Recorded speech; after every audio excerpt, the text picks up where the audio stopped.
I know how to beat the stock market, and here's how you can. Now, before you guys attack me telling me about Warren Buffett's bet with the hedge funds, I'm going to prove you wrong and show you just how we can beat the stock market. Because 10% on average is what the S&P has returned over the last 30 years, but I think we can beat that quite comfortably using the three-stage theory. Now, before I get into the video, my name is Sam and I've been value investing for over 5 years now. And the three-stage theory, I've actually taken inspiration from the man himself, Warren Buffett. So let's not waste any more time and get into the first stage. Now, if you're new to investing, we're talking about working with small amounts of money and finding undervalued stocks that are also small in market cap. So what is a market cap?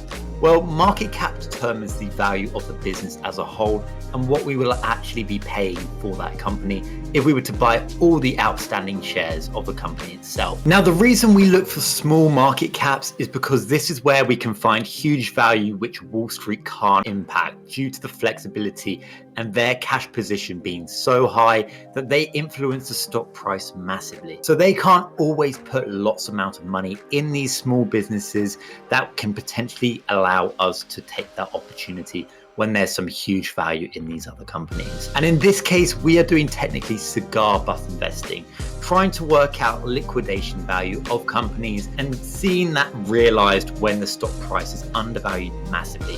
But I can go into more detail, providing some examples of where this is actually happening. But first, let me break down what cigar butt investing actually is. Cigar butt investing is a value investing strategy that involves purchasing undervalued stocks that are temporarily out of favor with the market, but still have huge remaining value. Now, the actual term cigar butt comes from the idea that the stocks are like discarded cigars that have been smoked but still have a few puffs left in them.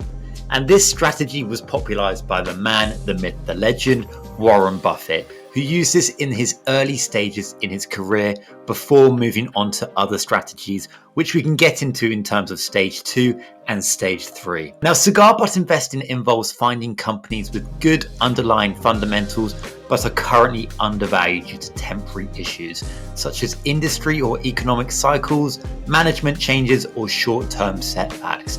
And the goal is to buy these stocks at a discount and then sell them once the market recognizes their true value, resulting in a profit. You're probably wondering now how we can actually find these companies, because they definitely do exist. And using the liquidation method, this will allow us to work out how to get this. And how we do this is through working out if their enterprise value is negative for a company. And what this essentially means is that there's more cash than there is market cap itself. And this will give us a great first indication to whether or not there is some huge value in the business itself.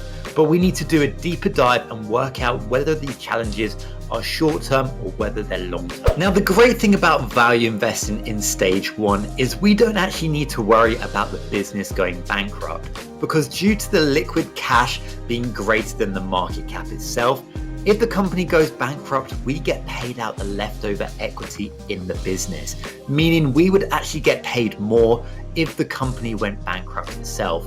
Obviously, we're not actually hoping for this. We just want to see a quick pump up from the actual value we paid back up to fair value. But if this doesn't actually happen and the company goes bankrupt, we still make money. So where this relates to cigar butt investing is essentially when Wall Street misjudges a company too quickly and pushes the stock far too low, it becomes extremely undervalued due to its liquidation value being much more than the market cap. Now, this is where the stock will then pump up high and head back to fair value, at which point we will then take our profit and move on to the next one. Now, to mention, this strategy is still very risky. We're talking about buying very small market cap companies where fundamentals can change extremely quickly for the better and the worse. So we need to be keeping an eye on everything. And even though we're buying these companies with a huge margin of safety, we still need to be aware and do a deep dive analysis when taking into account whether or not to purchase a company. I'm going to now show you an example of a company where this is actually the case, where the enterprise value is negative and they have more cash on hand than the market cap itself. Now, my example stock is Giga Media. They have an enterprise value negative of 32 million.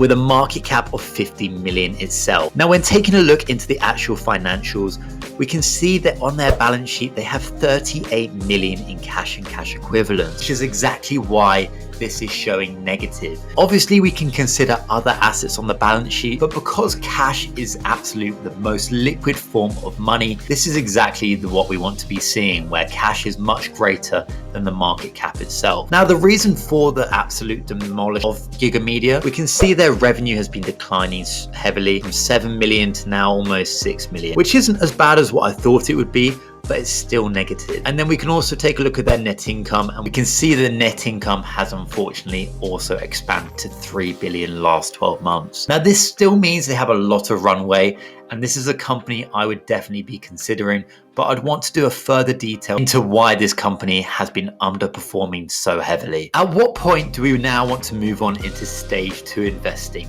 Well, talking about quantities of money, I think when we get to around the 100 to 250,000 mark is where we want to transition into stage 2. And the main reason for this is because it becomes less flexible with the amount of stocks that we're buying in terms of small market caps.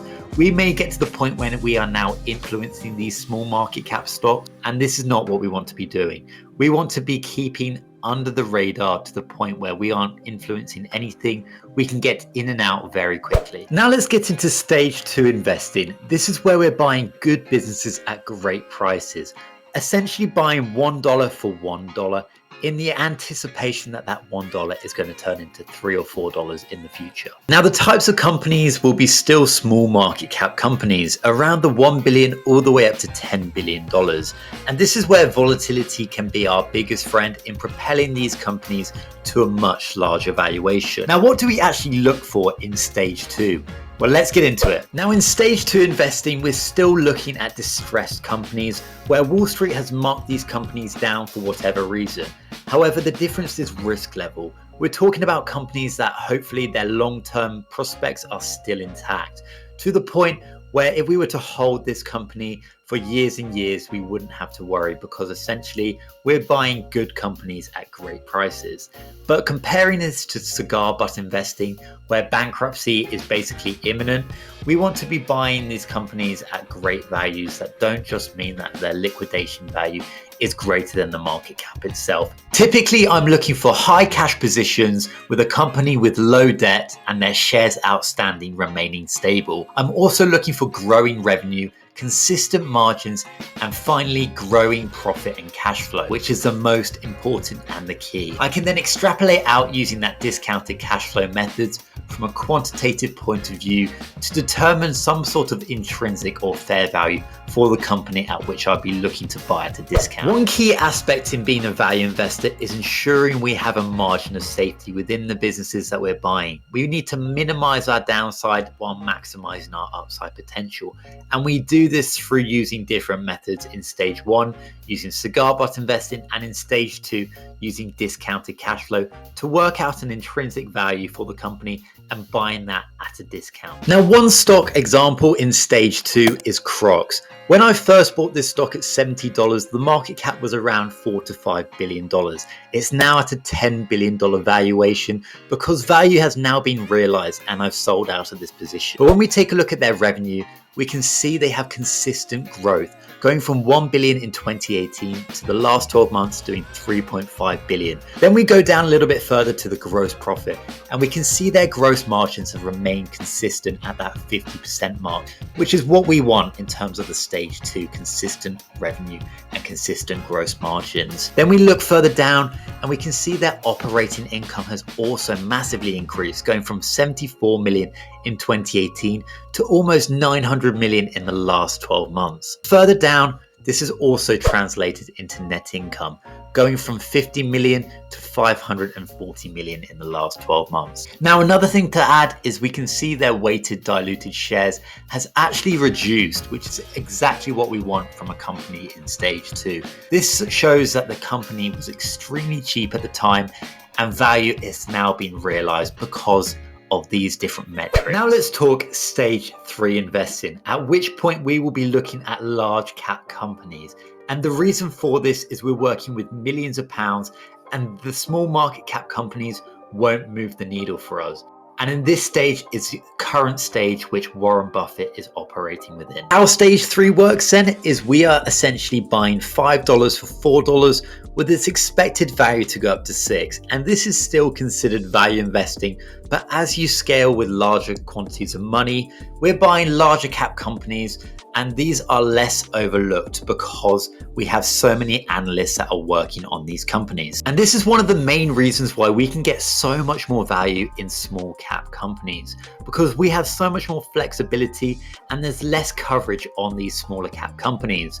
Whereas with large caps, in order to move the needle with working with huge amounts of money, it becomes increasingly harder as the more money you have, and returns diminish massively. Let me get into a company which is a perfect example of the stage 3 business, and that company is Meta. Only a few months ago, Meta was trading at $70 a share. Today it's back up at $221. When taking a look at their balance sheet, they have huge cash and cash equivalents, huge revenue growth, and also huge net income, which is translated into this company being a huge company as we know it. Now, one of the main things Warren Buffett looks at is looking at the return ratios.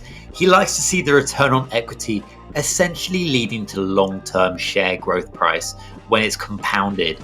If a company has an over 10% return on equity, that could be a potential great business that Warren Buffett wants to invest in. And as we can see with Meta, they have a return on equity at 18.5%. Now, in summary of the 3 stages, this can be broken down into this chart here. In stage 1, we're working with high levels of risk because we're looking at companies on the brink of bankruptcy using the cigar butt investing method in stage 1. Now, we're working with low amounts of money while chasing high returns, which are at the highest point compared to the size of businesses that are at its smallest. This then transcends downwards with risk level while money increases and size of businesses also increases into stage 2 and finally stage 3, where returns are at the lowest point while risk is also at its lowest point, while money is at its highest. The truth is, most people will never get to stage 3 investing, but that doesn't mean you can't. And if you guys enjoyed this video, make sure to drop a like, subscribe if you haven't already, and leave a comment letting me know your thoughts about liquidation value. And if you want me to go into it a bit more detail, I'll be happy to break down that further. So I'll see you guys in the next one, and thanks for watching.